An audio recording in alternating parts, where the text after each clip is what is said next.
PX. We are live on this Wednesday, Hump Day, D Yes, Style sir. Boxing. We are here. We have hot topics to talk about. Put your X's up. Make sure To you're those hitting guys that over like there too. button. We're going to talk to those guys over there too. Make sure you're hitting that like button as you come in. And not only that, we've been getting a lot of likes Yeah. on the channel in the archives. So make sure to keep doing that. Been getting a lot of comments in the archives too. So make sure to keep doing that because we'll get to it. I'll And get if to I them could on the just say, channel. just to say something about that. Of course, comments help us guys like they do, just like the likes, and that's great. But give us your thoughts. Like it doesn't have to be something you agree with. You could totally disagree with us and leave your thoughts, right? And tell us what you think. Like we're not gonna get better unless you're giving us your thoughts about what you think. If you thought Mm. it was great, you think it's perfect, then that's fine. But if whatever it is, Cal, like you said, X, Y, and Z, and I don't agree, and this is why. D style, you're full of shit. Let me tell you what, whatever it is, like we don't take it personal over here, bro. Like we're not an echo chamber. We don't want to be an echo chamber. No. And we welcome our audience to challenge us on the things we say over here. Right. Yeah. And that's another big reason why if you're not watching live, if you want to leave some comments, give us your thoughts, give us your thoughts. Yep. This is Ryan Garcia Fight Week. I'm gonna get to that. I also want to get your thoughts. We haven't talked about this. We didn't have our normal show on Monday, so I wanted to get your thoughts on what you saw from Benavidez on Saturday night and what you expect to see in May/September in 2024. Before we do that, we did have some sort of, I don't want to call it breaking news, but there's some news out there floating around, and I think it has some legs that Lomachenko versus Kambosos can happen, likely going to happen in Australia in April 2024. Are you at the point in the Lomachenko career arc right now where something like that just kind of rubs off? I'm not really. We saw what happened with the Maxie Hughes fight. We saw Mhm. Maxie Hughes win that fight against Kambosos. So Lomachenko plucking off a belt against a guy like Kambosos, not that interesting to me. But if something is right behind it, then it becomes something interesting. What's your initial thoughts when you hear something like that? Look, he didn't get the nod against Haney, regardless of how we feel about it. He's coming off a loss. So I judge guys coming off a loss different than someone that's coming off a win. Mm-hmm. That's just the way it is. That's the way it's always been. When the way it should be, Calix, is when you lose, you get knocked down a peg, you got to work your way back up, right? Regardless of anything. So for a guy coming off a loss, I'm okay with the fight. And whoever's, if you want to make the argument, but he should have won, I agree, but he didn't. So Mm-hmm. it just is what it is. And it'll be for a vacant bout more than likely. So it'll put Lomachenko obviously back in the mix. And that is that. Yeah, I give him, I think he's in a different situation as I've heard Bob Arum explain it, right? And it makes sense because although some guys have been jerking Usyk around as far as fight dates and stuff like that, I think in Ukraine we have to be a little empathetic as what's going on in their homeland, and maybe they're not as active right now for a reason, right? Because the thought process behind Lomachenko once again not fighting a second time this year is some stuff's going on over there, right? So April looks to be the fight. I guess we have to be empathetic that he's not fighting a second time this year, but it is what it is with that, right? But um, as far as the Kambosos fight on the surface, yes, I agree with you that we treat fighters coming off a loss differently, but I think with Lomachenko is different. I want to see him in real fights, and Kambosos at this point doesn't really do it for me, but I get it at the same time. You get a belt, vacant belt, and Yeah. then you try to leverage that into a second fight in 2024. And that's my point is I want to make sure if they do this that there's something right behind it in 2024. I don't Right. want to see him beat Kambosos for a title because that's what we all expect, right? For him to easily beat Kambosos for a title over in Australia. And then that's it for 2024. Then it's like, all right, this thing just isn't going anywhere anymore. And I'm not seeing what I need to see. What I want to see is the lightweight division to me has just been kind of up in the air. Yes, Devin Haney has all the belts. Yes, he has the belts, but there's still more he could have done there, right? Before he moved up to 140. Tank's Sure. not doing what he's supposed to be doing. We see Shakur a couple weeks ago bores everybody to death. And Lomachenko has been that guy in that division for a while now, right? But he doesn't have the big win. You'll have guys like me, the guys like at Ring TV, who will say, yes, look at his full body of work. That's a special body of work, title fight in the second fight. But the Lomachenko critics are right, and we need to listen to them and saying he doesn't have that big win. That's true.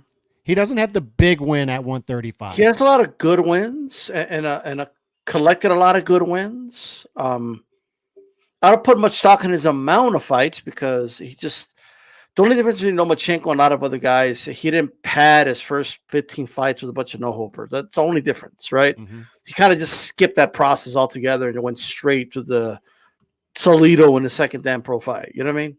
In a 12 rounder. So it is what it is. But I agree with you. I think that's 100%. I agree with everything you said. Yeah, and I want to see a Shakur type fight in 2024 because it serves both of them, right? Shakur needs to get back in people's good graces. Lomachenko needs that solidified win. Tank's not going to give him the fight, likely. We've already been there, right? I'm not And gonna. Loma has the footwork and the speed to where Yeah, he'll force his hand. Stevenson can't just sit back and relax in that fight. He just can't. Mm-hmm. No. So it's a So good matchup, and Devin Haney looks like his days at 135 are done, and the rematch likely won't happen. So I think that's a fight. Raymond Modataya, as Jesus says, is possible, but I don't think that's the name. That's not the big win that Lomachenko could shut up his critics as of right now, right? That's not the big win. Zepeda's not the big win yet, although those are tough fights for him, fights he could true. lose. But I think he needs that big win still that's been eluding him. Unfair to him or not unfair, depending on who you talk to. Didn't get the win that he should have likely gotten, but that's it. He didn't get it. So still evading him. And we need to see Sure. him get that win. So that's where I'm at with it. It doesn't really excite me, but if it takes me somewhere, then it's tolerable, right? You can swallow that pill. It makes it easier to swallow. Ryan Garcia is back on Saturday against Oscar Duarte. I've been kind of I've developed a relationship with like some big time bettors on Twitter that I'll DM and kind of get their feel of what they think on the fights coming up. And they seem to think that Duarte is a live dog. They seem to think that, look, Duarte at plus 580 knockout, Duarte at plus 800 decision, Duarte at a 5.5 to 1 favorite is undervalued. And talking to him, it's a mixture of Underdog. Yeah. Duarte's a tough live dog, right? And this is a bounce back fight, yes, but it's a tough bounce back fight. And you got to give Ryan credit for that and some of the stuff he's been saying, right? And the fact that he made the Tank fight. That's the good that comes along with Ryan. But the negative is it's also a mixture of they're not very high on Ryan and his ability. They see him as an explosive fighter that doesn't necessarily set up his punches well and is still not sharp and has a short attention span from the insiders and what they'll tell you as far as training and bouncing around with trainers. And maybe, just maybe, he's not taking his career as seriously and his training as seriously as he should be. So it's a mixture of both. So I say this to set up that I don't think this Duarte fight on Saturday is something we should overlook and say it's a stepping stone to something in 2024. It's exciting that Ryan's saying the stuff he's saying, and I'll get more into detail on that later on as we talk about Benavidez. Some exciting stuff is happening with some fighters in their mid-20s, and that's good. Tim Tszyu as well. But I think this could be a dangerous bounce back fight for Ryan. It could get sketchy. Do you agree? Look, we on the roundtable we had Roberto Diaz, who actually signed Oscar Duarte to Golden Boy Promotions, and he described him as a strong fighter, big for the weight class, a lightweight that is, but keep in mind he's moving up. And he described him as a tough kid and someone who's dangerous for Ryan. But he also said Ryan should get past this test, right? So, is it a dangerous fight? It is. Oscar Duarte can crack. There's no doubt about that. But the reality is, I'm just favoring Ryan in this fight. It doesn't mean that betting on Duarte isn't a good play because the odds are really good. I just don't think it's going to happen. I do think Ryan's going to catch him now. Now Ryan does fight with his chin up at times. He squares up. He makes a lot of mistakes, Ryan. But I've always said he's kind of like the mongoose that puts his neck out there for the cobra to attack.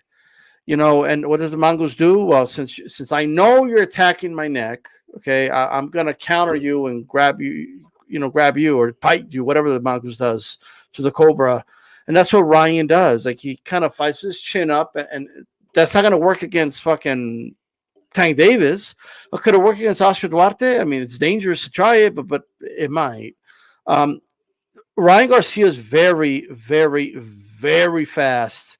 Um, when he releases that hook from the holster, it's quick, it's snapping. He could do a double hook really fast as well. And I don't know if Duarte's ever seen speed and power like that. I will say this though: if Ryan doesn't get him out of there early, it might be a long night, and he might hurt Ryan. So is it dangerous? Yes, I'm favoring Ryan. My recommendation for this fight is my personal opinion. If you're going to bet on it, it's worth putting a small amount given the odds. That's what I would say. I'm not going to say bet the house on it. I'm not going to say put a big amount, but if you have $20, $30, throw in there, try it. You could also get Ryan Garcia minus 128 at knockout if you think he's going to show out. So you could get close to even odds for a Ryan Garcia result. So there are things there to play. I think Ryan's still a wild card. And what I mean by that is this is a type of fight he was winning before the Tank fight, right?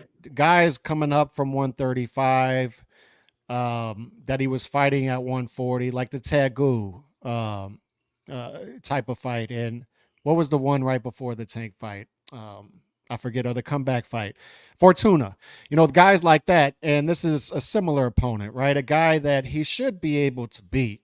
He's talented enough to beat those guys, but then the question becomes, what in the future? So, let's assume he gets past Duarte right quick. I think from what I've seen from Ryan, another big fight is going to come behind that in 2024. Sure. I do believe he's a guy who wants to be in the spotlight. I do believe he's a guy that doesn't mind a challenge. I think he proved that with the Tank fight. But I don't know if he's the guy that is going to be sharp enough. There are red flags there, right? And they're well chronicled. Jumping through trainers, kind of throwing his trainer under the bus. A split in factions between his team, his personal team, Golden Boy. You hear that he's only with this trainer when he's on sparring days. So there are things, right? But then there's the talent. So I kind of come out in the middle that we're going to get a guy with like a Victor Ortiz type of career. And that's fine with me, by the way, because marketable guy, he's going to be in fun fights. He's going to be in big fights because he likes the spotlight. But he's going to come up short in spots. And if I get a more like level-headed, not as insane Victor Ortiz, I'm fine with that. And I think that's the direction we're ultimately headed with Ryan Garcia. Do you agree with that assessment? Yeah. I think I'm still not sure he's going to have a lot of success. Like Victor Ortiz had that big win over Andre Berto, for example, right? That was an undefeated Andre Berto. So he grabbed the belt from him. Yeah. So he may not even reach.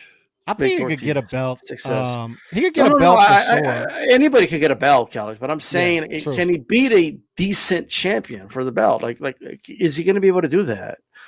Get a win of the quality of an Andre Berto? Like he hasn't done that yet. He just hasn't. So the Duarte fight isn't going to do it. So like for him to do that, he's going to have to fight and be like a Regis Prograis, or I don't think they'll put him in the ring of Matias, quite frankly. I just don't. But they're going to have to protect him a little bit, right?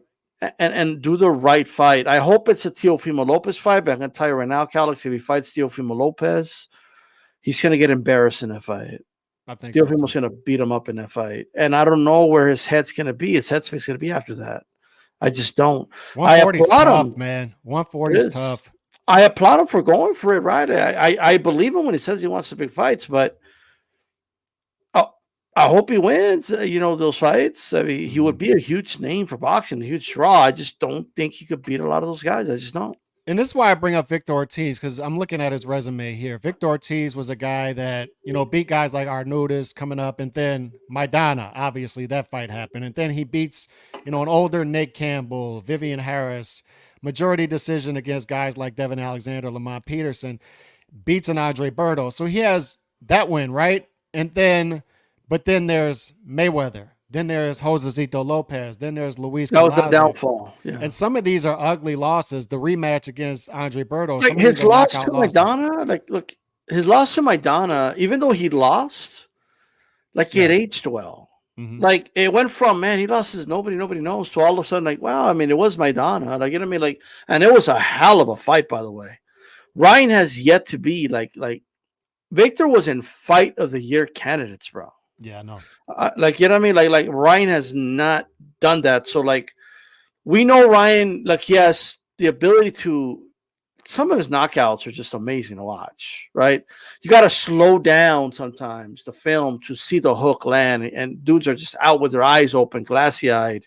So that aspect of it's always going to be there with Ryan. But when he's not able to knock a guy out and have a knockout, real type of knockout, or dominate the fight or whatever, like when the going gets tough, we just don't. Well, actually, with Campbell, he did. He showed grit against Campbell. He did. So I got to take that back, walk that back a little bit now that I'm thinking about it. In that fight, he did get up from the canvas. It was a great fight. He came back and won it. So we know it's there. So maybe there is a little more Victor Ortiz in him than we think. So Yeah. I changed my mind mid sentence. But Victor Ortiz, the guy with, I think he ended up with like 7 losses, Yeah. multiple knockout losses, but entertaining. And he fought the fights, but he never ended up getting that big win besides that first Berto fight. And every time he seemed to step up was the loss. But he was able to win fights like a Duarte, like a Tagu, like once again, I forget the fight but right before that. But Fortuna. he was able to Fortuna. He was able to win fights like that, but step up and lose. And I think that's where there are parallels, right? So he could end up being one of those figures, or he could surprise us and end up having a higher ceiling than we think and winning some fights. But And here's the thing with Ryan. I think, and this goes out. I know it's a little off topic, but it still pertains to Ryan. Somebody mentioned Teofimo Lopez, right? Look, I don't know the details behind that, or if there was an offer, if it was a real offer. I don't know, guys, right? I haven't even bothered to go check. It is what it is. But what I will say is, if a fight's not going to happen, I'm not going to bother taking my time to find out why it didn't happen. You know what I mean? yeah, I want to focus on the fights that are happening. That's just me. But um, when it comes to Ryan, even Tank, even Canelo, like I think the guarantee should be lower, not higher. That's my opinion. Now, somebody might say, "What do you mean? Well, why?" Here's why. Hey, Tio, you think you're a big name? You believe that you're going to bring a lot to this fight and make it a big fight? We're going to get 2 million buys, whatever you believe, right? If we're going to get 1 million buys with doing a fight, okay, short guarantee with a pay per view upside. If you are a draw and you do bring the pay per views, you're going to get upside out of it, right? I think Canelo should do the same thing with his opponents. Quite frankly, okay, I'm going to give you a 3 million guarantee, but you're gonna get part of the pay per view cut, right? And that's going to incentivize the opponent to sell the fights, incentivize the opponent to show up, it's going to incentivize the opponent to make it interesting, make the public believe he could win. Well, whatever it is, right? It's going to incentivize them. So when it comes to Tio, all I want to say is this: if he feels they're lowballing him, whatever it is, offer Teofimo the pay-per-view upside. And if it sells, he's going to get a cut out of it. I think all promoters should do that, quite frankly. Give them a pay-per-view upside, and then you don't take a big risk up front. And that's that. That's what they got to do. That's if they would have done that with and we're going to talk about it a little bit, but Andrade and Benavidez, like, okay, the guarantee's short. If you guys really think you're worth that money, then I'm sure you're going to sell it on pay-per-view, right? Then if the fight doesn't end up on pay-per-view. yeah. You know what I mean? We probably don't get it, but that's another story. But still, you know what I mean? But that's just the only point I wanted to make really quick. Yeah, and with Tiafimo, a quick point is, look, this is the one thing Tiafimo's lacking at this point in his career, up to this point.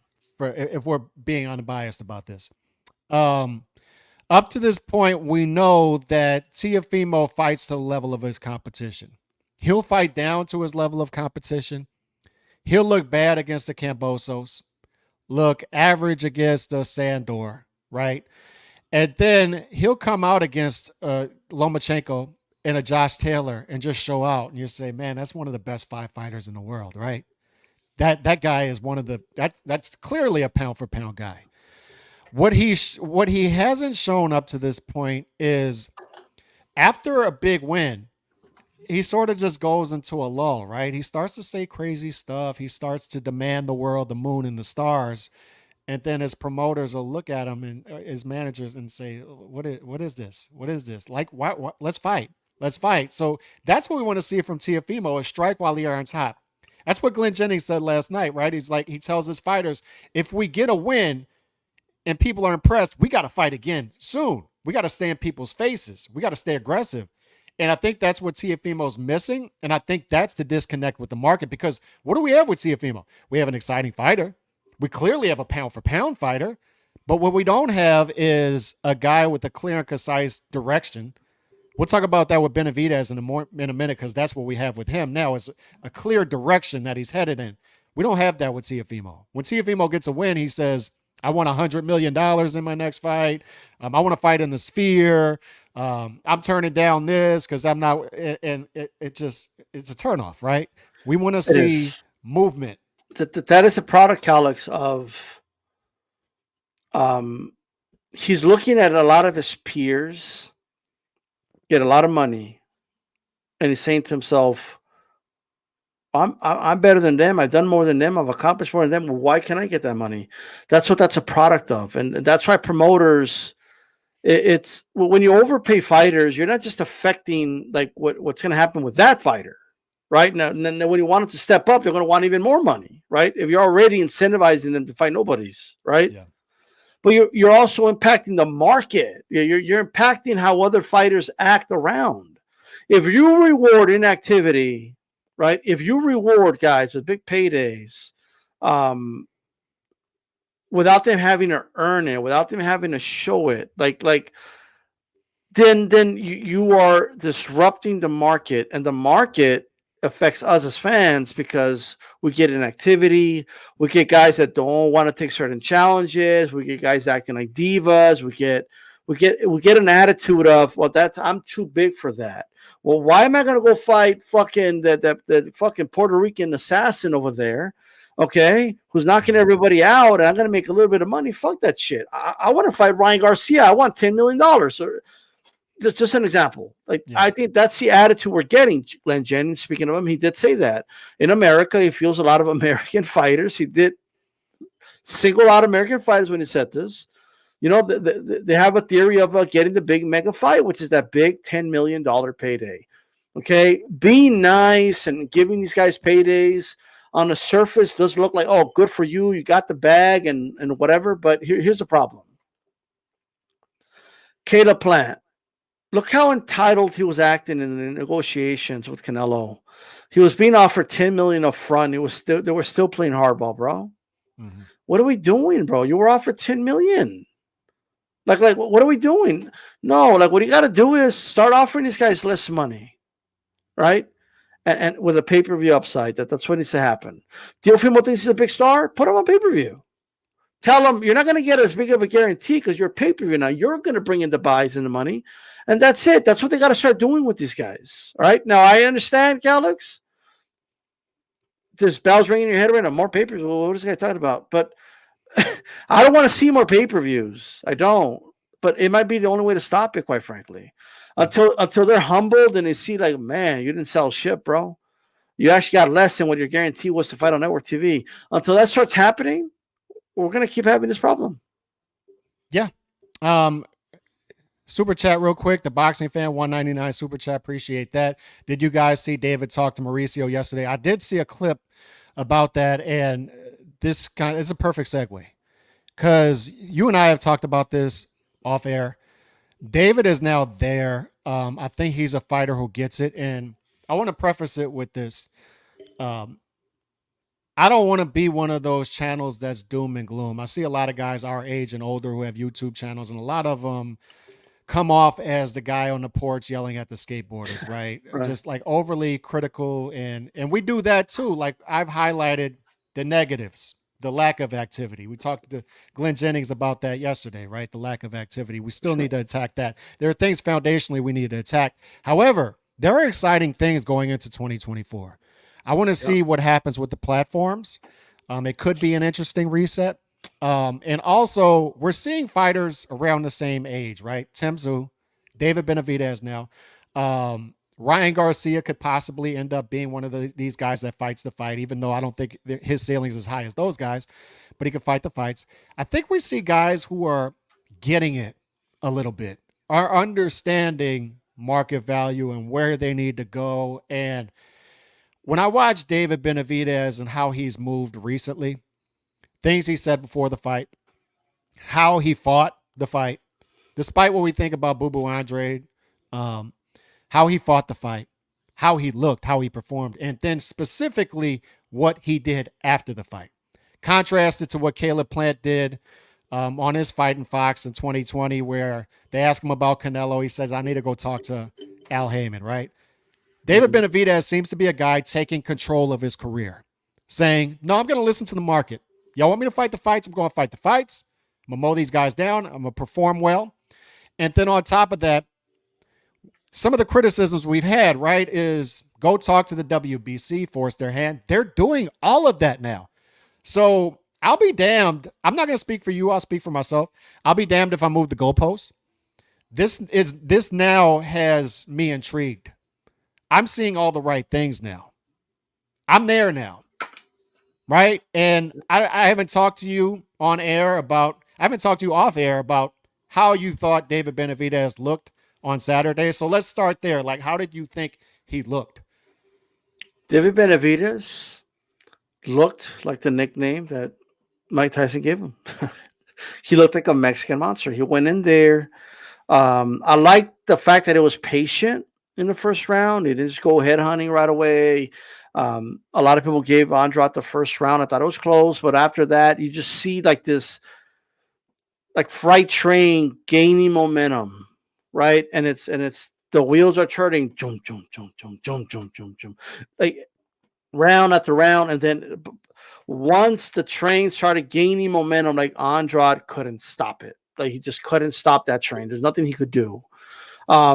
David Benavidez, the moment I saw him hurt Andrade with just a quick uppercut, I knew this fight was over. I think it was in the third round. I think he looked good. I think he looked the part. I think he looks like a guy that we can argue he's one or two in the division. I think he just utterly destroyed Andrade. He just dominated him. Um, Dropped him. When Andrade went down, bro, I saw his face, bro. He was pondering life. You know what I mean? Like, he Mm-hmm. was wondering what the hell. And this is what happens. Not to take away from Benavidez. Benavidez did his job, right? Benavidez did. However, I felt this was a step down to the plant fight. I didn't think Me this was too. a step up, right? Me too. I said this before the fight. It's in the round table. This won't go past 7 rounds. Like, it just, I thought they should have stopped it after the fifth, Alex. He was just taking a pounding, a beating. And the thing with Andrade is this.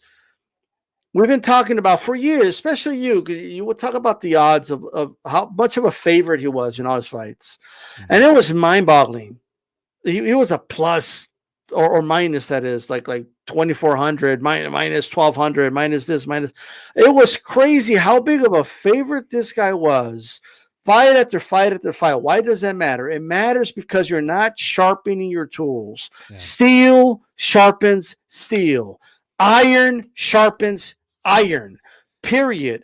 Okay, having the experience of real life fight stress in a real life fight environment is, you don't get that in sparring. You just don't. You got to actually have the experience in the ring to deal with that. This guy was, by the third round, was getting touched up, And he's never been in that position before, Calix. Not even a little bit. He's never been in that position where, okay, I'm falling behind the cards. He's touching me up. He can't Yeah. miss.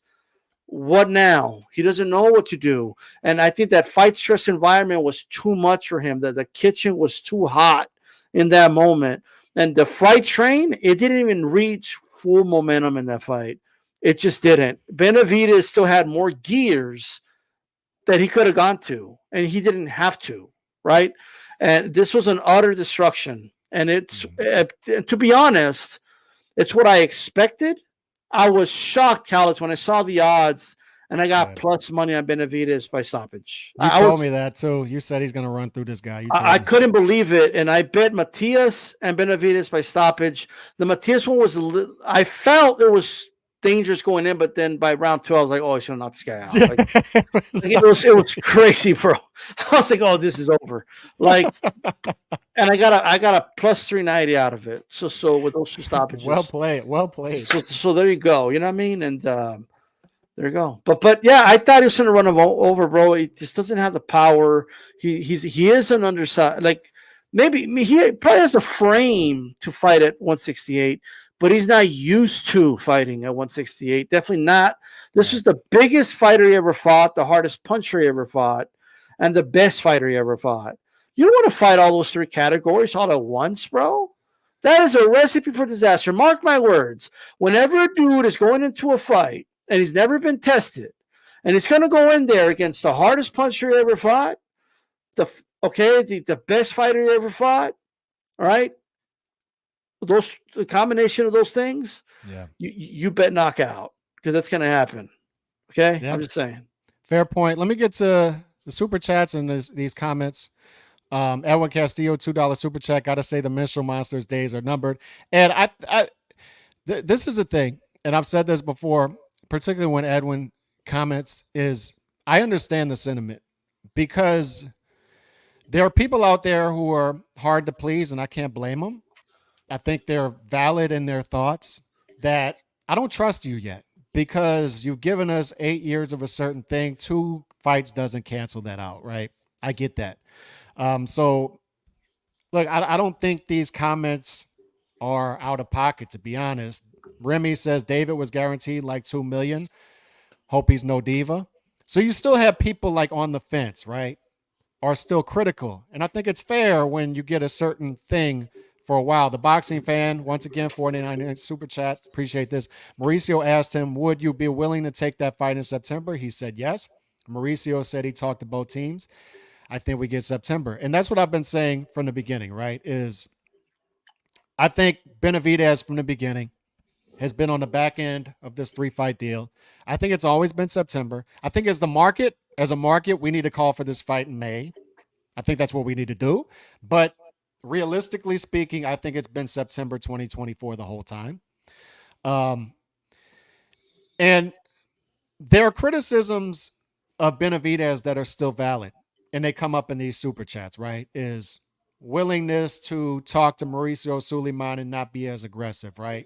His promoter will come out and say May, and then they'll talk to Mauricio. Oh, September's okay. It's been sort of that, right? I think it's the people around him that are kind of muddying the waters, making it a little bit cloudy to follow. Seeing something like he's guaranteed 2 million, wondering if he's going to be tough in negotiations to deal with. All of this stuff is fair, I think, coming from the chat. I think it's fair. However, I would say I think we're moving in a more positive direction. I saw a guy on Saturday, and there are things, once again, to criticize of everybody, and this is the thing that Benavidez super fans are going to have to deal with, because you're making the same criticisms of Canelo. You're saying Canelo is fighting somebody else instead of Benavidez. There are people out there saying Morrell Jr. would have been a tougher fight. They said that before this fight, and that's the fight that you promised us, and you gave us Boo Boo Andrade instead. So nobody's above criticism. And right. Benavidez is one of those guys not above criticism. However, the positive direction we're now headed is we now have an organic super fight on our hands in 2024. That's what we have now. And I think the Benavidez super fans need to be thanking the people who have been critical of his career for 8 years and calling out this demand and saying, you know what, man, fighting Lemieux, and that's your only fight in a year, a guy who's a blown up middleweight and past his prime, that's not going to do it. This is not going to do it. I'm sorry. It's not going to do it. And you would have had this fight in 2021 had you made the weight, kept your belt, all of that stuff. But now we're headed in that positive direction. And I would tell the Benavidez super fans, you're welcome because we created that demand to make them do these things. But this is a solid year. This is a solid year. Beating Caleb Plant, beating Bubu Andrade is a solid year. It puts him in like the top 5, 7 fighters of the year. Fought twice, fought 2 meaningful fights, and looked good, performed well, and gave everybody what we've been waiting for in this fight the past Saturday night. That's all positive. And then says the right things after the fight. I'm not pound for pound yet, but I'm going to get there. I want the Canelo fight. Stated that multiple times. This is clearly what I want. This is the fight I want. I went out and did the things you told me I needed to do.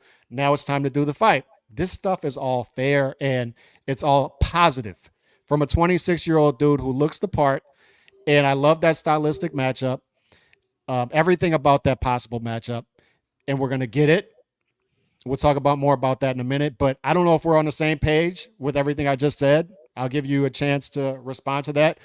Do you see the positivity in the positive direction we're now headed in with Benavidez?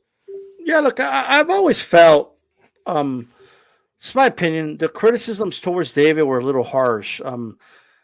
People forget that he's like younger than Tank Davis. Like, you know what I mean? Like, I'm just like I don't want to feel like I'm picking on Tank, but like, he's not that old, guy. He's not like this old fighter. Like in the year 2027. He's still going to be under the age of 30. Like, the reason I'm putting that, like think about where you're going to be doing in 2027. Like Benavidez is going to be relevant at that point. I've always felt that way. My criticism were never towards David. It was towards people that were using David's name to try to shit on Canelo and try to pretend they were big David Benavidez fans when they weren't, and I couldn't prove it. All right. When Saul Canelo Alvarez was with the Zone after the Ryder fight, all right, or even before the Ryder fight, I kept hearing, oh, he's got to fight Benavidez, fight Benavidez, fight Benavidez. That's what I kept hearing. And I said, look, I'm not Calix said it too. We're not against the fight. We want the fight. That couldn't have been said more than enough. But we just didn't know at that time, right? At the time, we didn't know if Canelo was going to re-sign with Matchroom or go somewhere else, or maybe sign with PBC. We didn't know, right? And just asking a simple question. This was a simple question that triggered dudes. Someone will stop talking to me because I asked this question. It's fucking child shit, bro. Yeah. All I did was ask, look, if for whatever reason Canelo resigns with Matchroom, is David Benavidez and his team willing to work a deal and go over there and fight the guy? If that happens. No, what do you mean? He's a free agent. No. That's not what I asked. I know he's a free agent. I know he may go to PBC. Yeah. And then when he signed the PBC, oh, what happened to the narrative about this? There was no narrative that it has to be on the Zone. There was never a narrative. There was a question. Callis, what's the difference between a question and a narrative? There was a question. Yeah. That's all it was. And the question was there for a reason. Samson, oh, no, he would not go over there. What do you mean you won't go over there? Do you want the fight or not? But now they're talking about Munguia. Well, who's Munguia with, Calix? Yeah, he's with the Zone. Oh, it turns out, you're just okay with cross promotion if it's with if PBC's doing it, right? But don't dare ask PBC guys to do the same. What's the difference between Munguia, the Zone / Golden Boy fighter, fighting Canelo, a quote unquote, he has his own promotional company, Canelo Promotions, and PBC? What? There's no fucking difference, bro. I was just asking, and there's people that believe that now. They got no problem, Calix. None said, "Oh, yeah, why not? That fight's all right. That fight's gonna happen. Yeah, Munguia's a big star. Yeah, he's huge. Oh, he's a mega star." All of a sudden, they totally get it. But like when it was the PBC dude being told, well, how about if it's the other way around? Right? Is he gonna come over here to fight Canelo? Yeah. Because I want the fight. It doesn't matter where the fuck the fight is. I don't care. The PBC guy needs to go to the Zone to fight Canelo. I don't give a shit. I want the fight. But for whatever reason, people weren't grasping it. They weren't grasping it because they didn't want to grasp it. All right? And a lot of these dudes, they were out here, oh, yeah, Benavidez. He's scared. He's so scared of him. Oh, he's scared.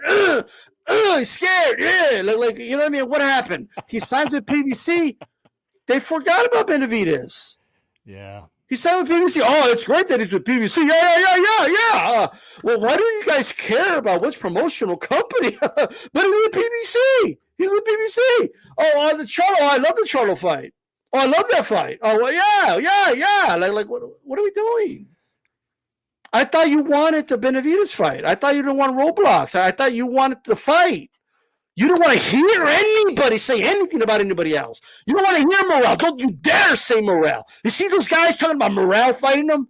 Who do they think they are? Like, you know what I mean? Now we're hearing about Munguia. So now those same people are telling me I got to see the Munguia fight. Deal with it. This shit's crazy, bro. I don't want to see the Munguia fight. I'm just going to go on record and say that, Alex. I'm not speaking for you. I have no interest in that fight. I think the fight sucks. It's an easy fight for Canelo. Well, what the fuck do I want to see that fight for? No. For what? Just to watch him beat up Munguia? Like that's it? Yeah. And I'm hearing things like being asked to David that nobody else ever had to do, Alex. Well, David needs to go out and prove. Let's hope these pay-per-view numbers are good because he ain't going to get the fight if the numbers aren't good. And since I don't remember Munguia being on a big mega pay-per-view and selling like big pay-per-view. I don't remember that. I don't remember Munguia like doing fucking $5 million gates or nothing like that. I don't remember any of that. Well, what the fuck is going on over here, bro? What are we doing? We're supposed to be the pro Canelo side over here, right? That's us. We're the pro. We're the ones saying, "What are we doing? No, let's get the David fight. Let's go. We don't need this shit." Like, well, what are we doing? I thought you wanted to see him fight PBC guys. That's why he went to PBC. That's why you were celebrating when he went to PBC. So David's a PBC dude.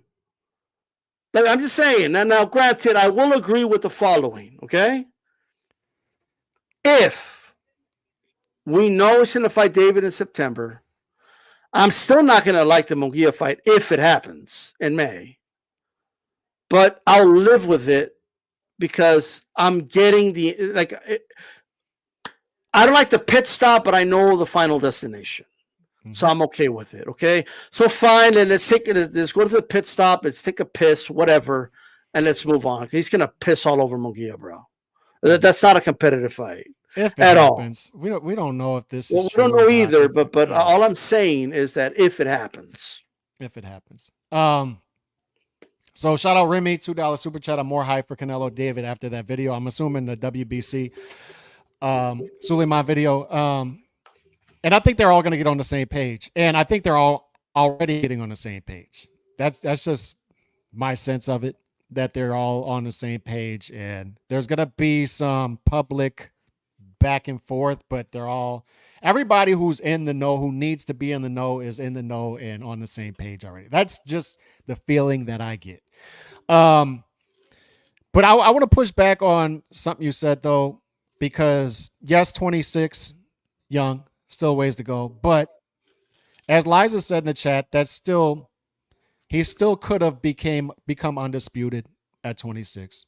He still could have become a star by 26. He had that capability. And I don't like the age as an excuse because we've seen fighters in past generations become stars in their early 20s. Yeah, but fighters aren't built like the I understand that, but that's exactly my point. Is fighters are not built how they're. Let me just clarify what I said. And I think specifically because they're being pampered by the audience, not only power brokers, but the audience has been dumbed down.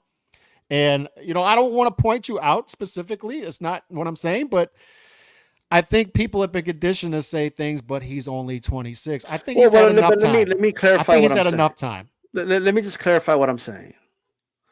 Like, I just think people talk about him like he's like a 35-year-old veteran or something. Like, it's not like I'm just arguing. It's not that bad is what I'm saying. Like, when I say he's only 26, Andrade never did anything, and the dude was almost 37. Yeah. You know what I mean? Tank has yet to fight a top 3 opponent in any division. In any division. And he's almost 30. Now, I get it. Well, those are whataboutisms. Who cares what they're. I'm just putting things in perspective, is all I'm doing. If he's going to get the Canelo fight in 2024, it's going to happen. Right? So he's gotten where he's gotten. And what I'll say is this. I like both fighters. I like Canelo and I like David Benavidez. I always have, right? Now, I'll admit up front, because I believe in being transparent, okay?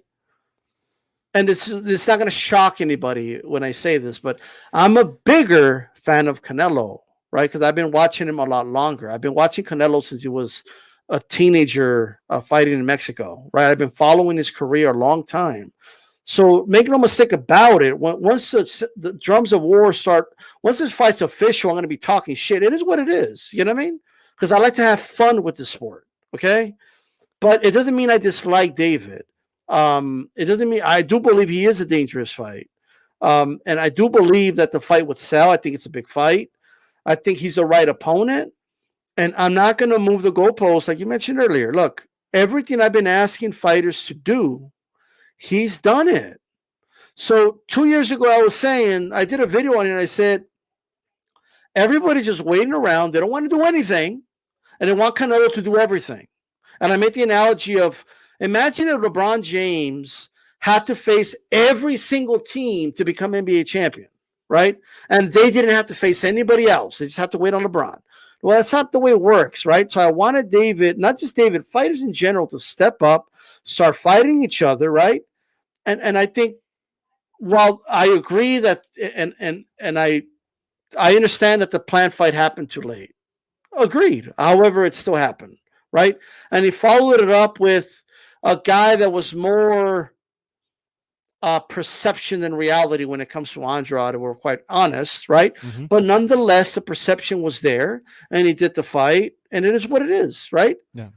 Compare that to guys that are inactive, that are not fighting, that are not stepping up, that are not, like, compared to that, and given his age, Compared to his peers. compared to his current peers, and he's a lot younger than a lot of these guys, I don't think he's doing that bad, right? Mm-hmm. And I think he's put himself in position to where I'm saying to myself, because let me tell you something, Calix, very rarely do casuals talk to me about boxing. It's rare. But I'm getting guys now asking me about this David Benavidez guy, right? I'm getting coworkers asking me, hey, so is Canelo going to fight this dude? What's going on, right?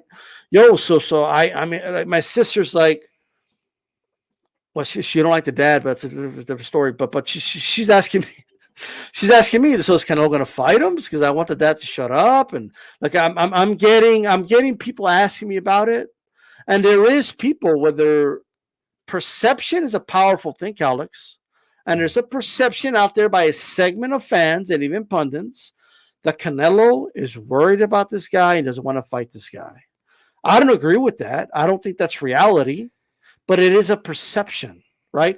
And those types of perceptions sell fights. Mm-hmm. They just do, right? Because the moment it's announced, oh, they're going to fight. Oh, shit. Here we go. Right? It's going to be that moment. I just wanted to clarify the age thing. I'm not saying he's young, so I'm not going to criticize him at all. I'm just saying he has time to make up for a lot. Like and he has started to do that. And I think he had a great 2023, in my opinion.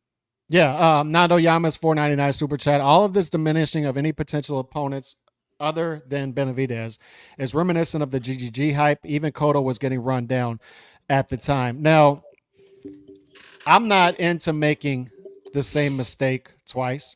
I learned that as a kid. Psychology, it applies to everything. And if you see this person, you see people making the same mistakes over and over and over again, they're just headed nowhere, and they're probably miserable. Or if they're smart in doing this, there's a reason that they're doing it. They're trying to create an environment in which they can monetize, and I think that's happening out there because I see the same people saying the same thing over and over again. I see content creators doing it, and that's why I offered my challenge. By the way, that if you really believe this, if you really believe this narrative that you're pushing that Canelo is not going to fight Benavidez in 2024, that fight's not going to happen, put your money up. I'm willing to bet you. Real money, not $5, not $10, $100, $1,000, $5,000. If you don't think the fight's going to happen, let's play. Let's play some ball. Let's play. Damn. So I offered that challenge on Monday, and I'll offer it again. I think people are pushing narratives out there, the one you just mentioned, but I listened to these people, even though I was somewhat of a Canelo fan. But I've told people my story. I'm a Canelo fan now, but I cheered against him in the first Golovkin fight, cheered against him in the second Golovkin fight. I cheered against him in the Cotto fight. I was cheering for those guys. I was bigger fans of those guys at the time, even though I liked Canelo, but I was bigger fans of those guys. And I believe this narrative that was being pushed at the time that Canelo was not going to fight Golovkin. And people still do revisionist history that it took him forever to do that fight. The two lineal champions before him did not do that fight. And within 18 months, you've chronicled this, 17, 18 months, Canelo, of him winning the lineal title against Cotto, Canelo announced his fight was signed with Golovkin.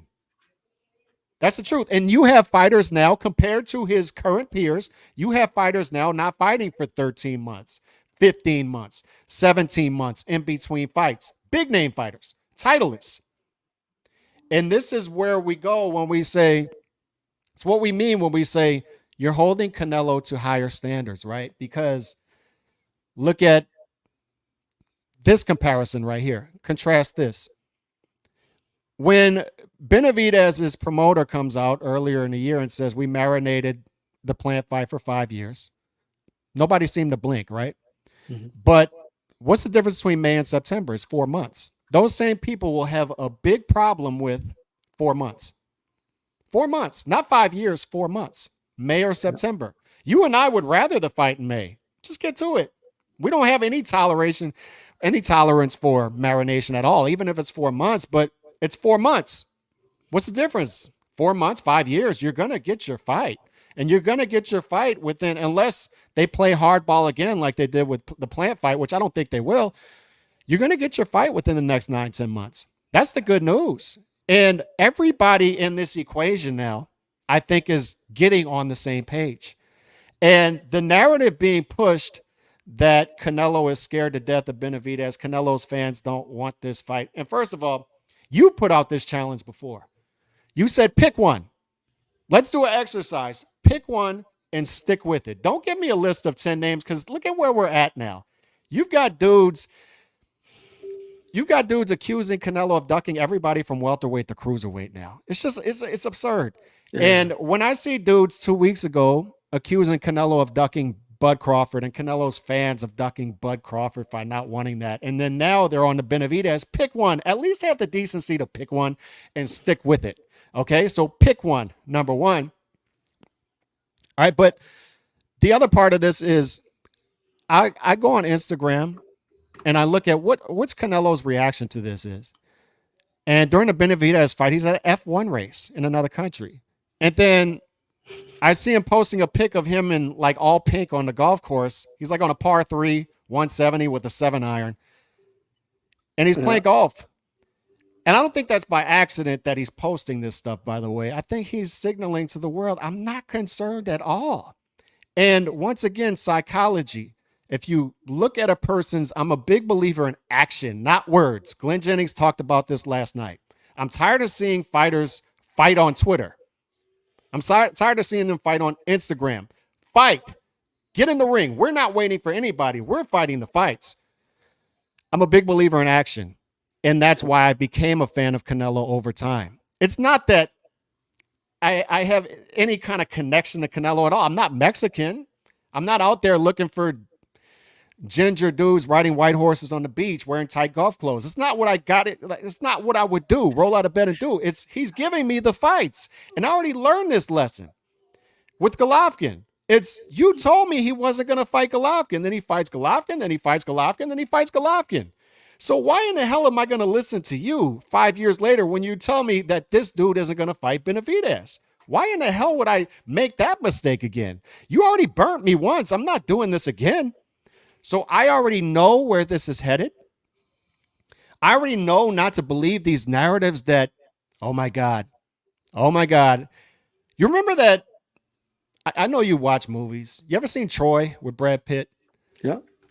And remember when Achilles, his brother, gets killed by Hector, and then he goes to the gate and he starts yelling Hector's name? Hector. Yeah.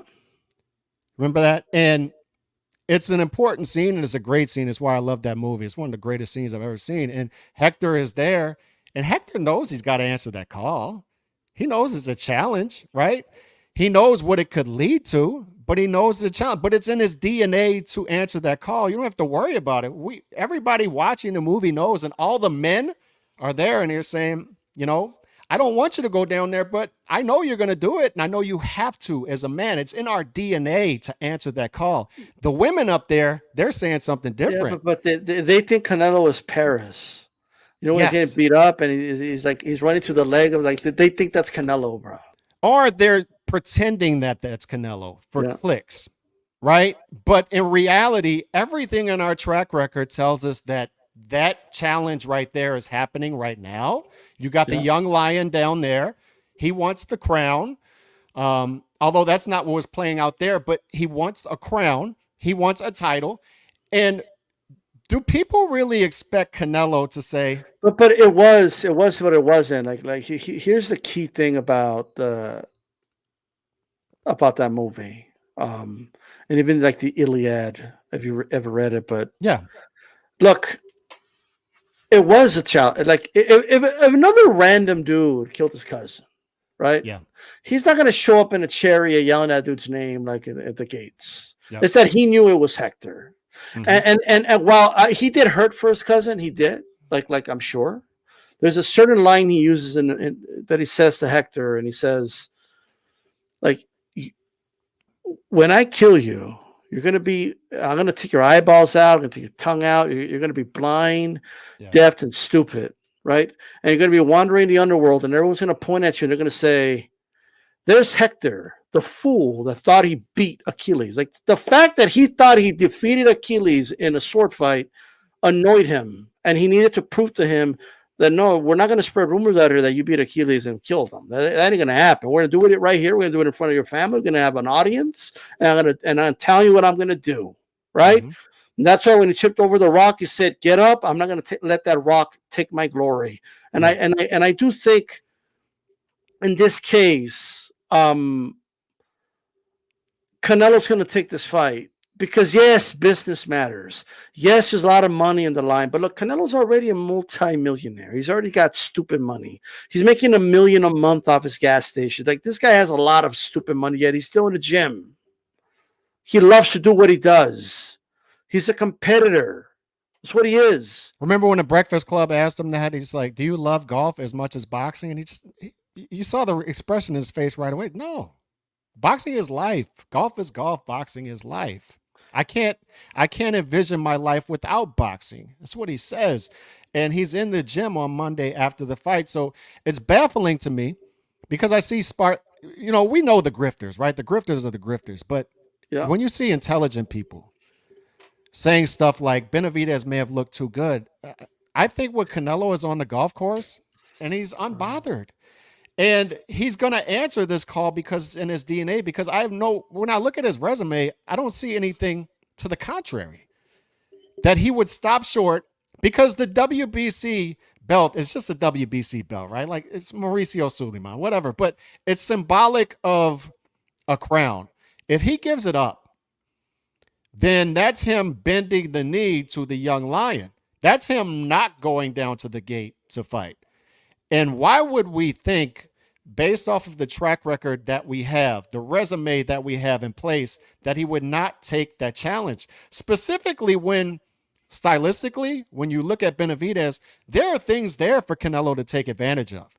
Look, that fight could go either way. There are things Benavidez can clearly take advantage of, but Canelo the same way. There is recency bias going on out there that, oh my God, look at what he did to Boo Boo. And, you can't take that challenge.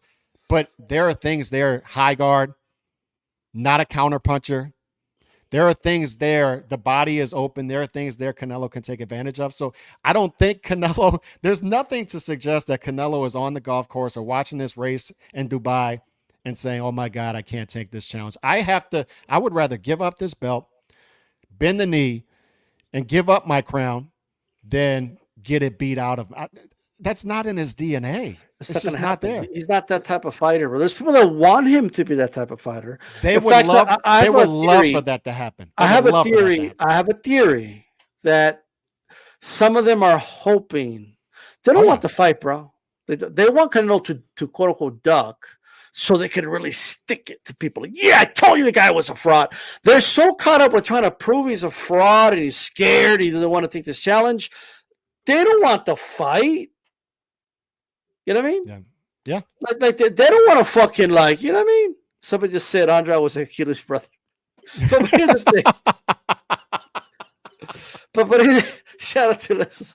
Get to the super chat real quick, by the way. The boxing fan, the emotions are building for this fight. We appreciate the support, brother. I agree. I just part of me, Calix, kind of I want fans to start talking the language of fans, bro. Yeah. You know what I mean? If you're coming on, oh, he doesn't want, he doesn't watch. He's not gonna fight Bennett. He's gonna duck. Watch. Like, why aren't you instead telling me he go fuck up Canelo? Right? Well, I think David Benavidez will beat Canelo up. I think, like, you know what I mean? When Canelo takes that fight, he's an idiot because he's gonna fuck him up. I start using fan language. Talk to me about boxing the way like football fans I know talk to me about football, right? Like I don't sit there like have we mentioned pay-per-view buys yet? Because we haven't. We don't need to see Benavidez pay-per-view buys to call for this fight. We're there already. Yeah, what the fuck is going on with all that, bro? Like, this is what I know. Okay, talk to me about why you think Benavidez. I want to hear the drums of war. That's what I want to hear. Okay, that's what I want. Speaking of Troy, you know that opening scene? Like, like where each guy has their warrior and shit. They got the army, you know what I mean? Because that's how boxing works, right? We as fans, we're not here to protect our fighter. Oh, we got this.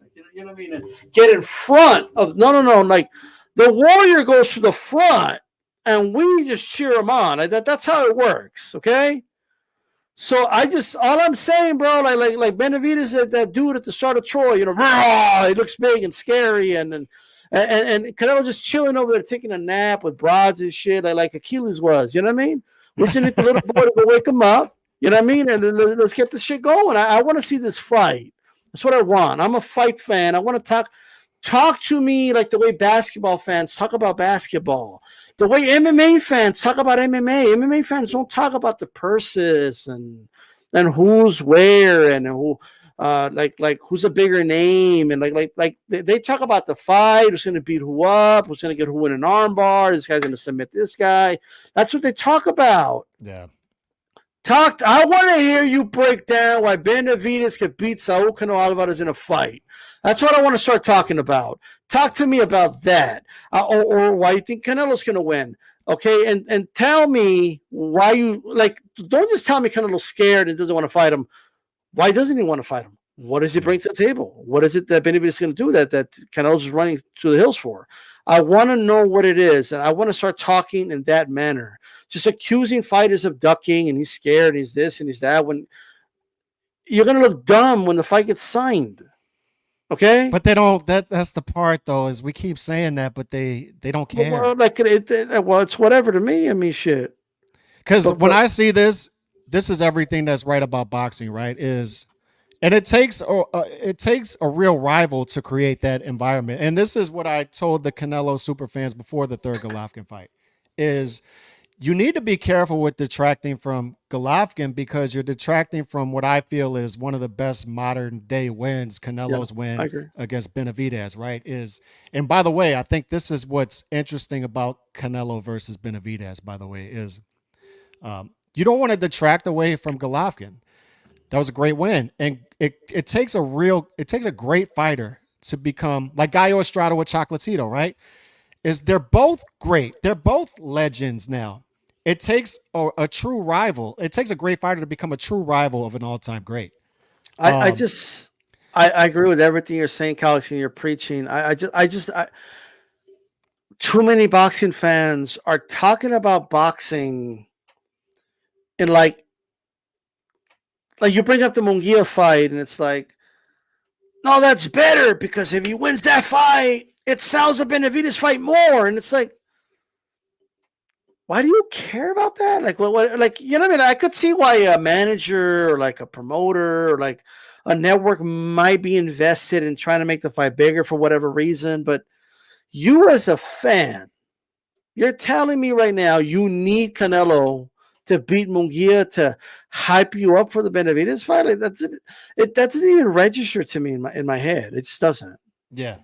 Like, So I'm I ready want now for the fight. to. So let me set it up. This is like what's beautiful about this is it's organic. It's not an artificial I agree. super fight like a Tank versus Ryan, right? This is real boxing fans meaning casual boxing fans in the market, and this will do over 1.5 million pay-per-view buys. It would not shock me to see this do over $30 million live gate because I'll pay whatever to get in the building to I go to agree. this fight. So it's organic. That's number one. That's important. It's a legacy fight. It's beautiful to see like the old all-time great try to figure out at an advanced age how to maneuver against a younger fighter and win those type of fights, right? It's more Yeah. difficult. The degree of difficulty is higher, and it's beautiful to see legacy type fighters take on these challenges late in their career because we've had faces of boxing before not do that, and Yeah. that's sad to watch. And Canelo's willing to take on that challenge. Don't doubt me on that. But it's old lion versus new lion. It's a new lion calling him out from the gate and say, "Come down, let's fight." And then the stylistic part is what I love about this because look at that graphic over there, size difference. But Canelo likes fighting taller fighters. Benavidez, a bigger fighter, he'll be able to put Canelo on the back foot, right? And pressure fighter, big pressure fighter who throws power punches. Like over 80% of his punches against Boo Boo Andre were power punches. This guy has bad intentions, right? Pressure fighter with bad intentions. And as Emmanuel Stewart once said, power uh, pressure fighters who are taller are a different breed. They're tougher to deal with. And Benavidez is one of those guys. And he's fighting an economical boxer slash puncher in Canelo, a special one with special punch placement. They'll never give him that. But all of the top pound for pound fighters, Canelo, Usyk, Inoue, Crawford, they all have the same thing: special punch placement. And Canelo has that. He'll know where to put those punches to slow Benavidez down. But this is the thing, and this is why I think Canelo can win this fight, and Benavidez can present a problem. That's why it's special. But remember when Canelo fought Golovkin the first fight, and we talked about this on Chicano's channel and why I favored Golovkin in that first fight on the scorecards is he had Canelo on his back foot. But what was special about that second Did victory, they the second attack you fight, when you were in that channel? Did you no, get not at all. attacked? Not at Oh, all. Shout out to Chicano. Shout out to Al Chile. Didn't attack me. But the why I think that's an important victory and a special one is he made a slight adjustment, but it was a tough one to make. And he stayed on his front foot. And he made Golovkin fight on his back foot more. And it's hard to do against a pressure fighter. It takes a lot of stamina, a lot of strength. Remember Cotto versus Margarito, right? The first fight, yeah. what was the difference? The first fight was Cotto was on his back foot a lot. They'll say Margarito had bricks in his gloves. We'll never know. We don't know. All we can go over is stylistically, Cotto fought a much different fight in that second fight. He stayed on his front foot. He did not give up ground. I think Canelo is going to fight that type of fight against Benavidez. And that's what makes that a special showdown is it's a can't miss. Stylistically, that's going to be a great fight. That's one of those pay-per-views, much like the Golovkin pay-per-views, that is not going to disappoint. It's not. This is Mexican national versus Mexican American, and it brings that. And boxing fans need to be honest about this. That Mexican base is a special base. The Mexican base of boxing fans is a special base. It's a tough base to impress, but it's tougher to keep them in the door. But if you get them, that's a special relationship to have because you have to fight the fights and you have to consistently fight the fights. And that's what they'll never give Canelo, but that's how he's kept that base, right? Is we've talked about how Chavez Jr. had the best built-in fan base in modern boxing, right? Because he's the son of a legend. He has the same name. He inherited this base and he lost it because they're like, this isn't the guy we're sold on. Canelo has kept that same base and has grown a universal base by fighting the fights. And the Yeah. only way he can lose that base is only he can lose it because he built that base. The media did not. I've explained this. And that's why he's going to take this fight in 2024. And it's frustrating to see them not understand that. He knows what base he has, and he knows how delicate it is at the same time. You can lose it quick, but he's not going to do that because he's going to fight the fight. And what a special fight it's going to be. I want to talk about the power of perception really quick. And I'm Hit seeing this some real quick. Hit this real quick. Ed Perez, Canelo's going to punish Benavidez to the body, arms, and David is going to fold in the late rounds. My prediction.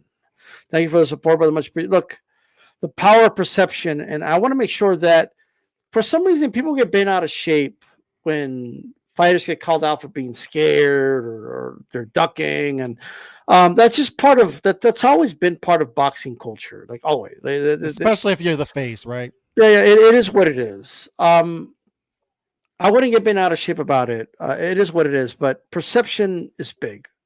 And whether we like the perception or not, that the perception for not everyone, but for a lot of people is Canelo doesn't want this fight. And it doesn't help that you have guys like Paulie Malignaggi and so some other fighters that do this type of stuff saying those things. It's kind of surprising that they're saying those things, but still they have a right to their opinion.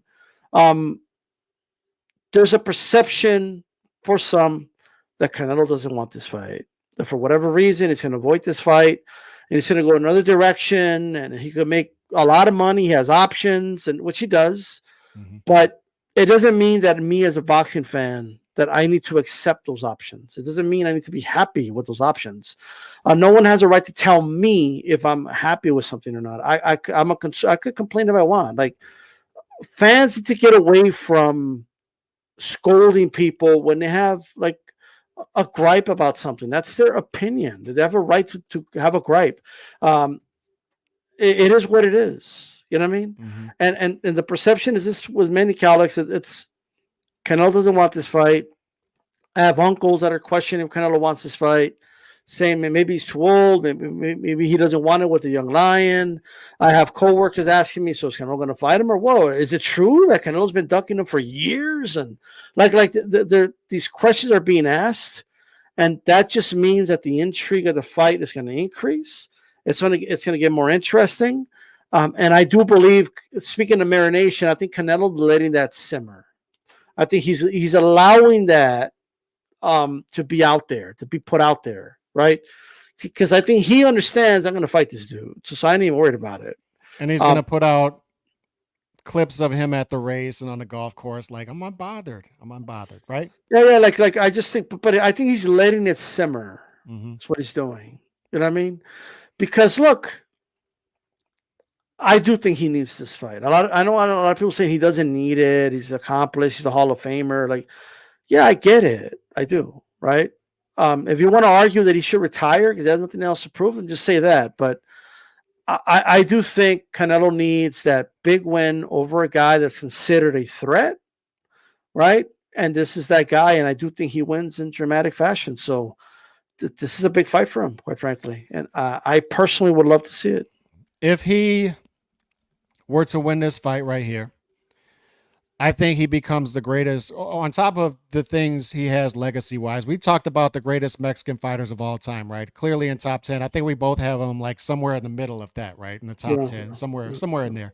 And that's a great list to be on. But if he wins this fight against David Benavidez, and I don't want to hear people with the revisionist history because they do this all the time. Remember when he was at 160 and they were saying Caleb Planton and Billy Joe Saunders are all wrong for him, right? Lateral movement. He'd never go up there and translate, right? That he becomes undisputed in 11 months.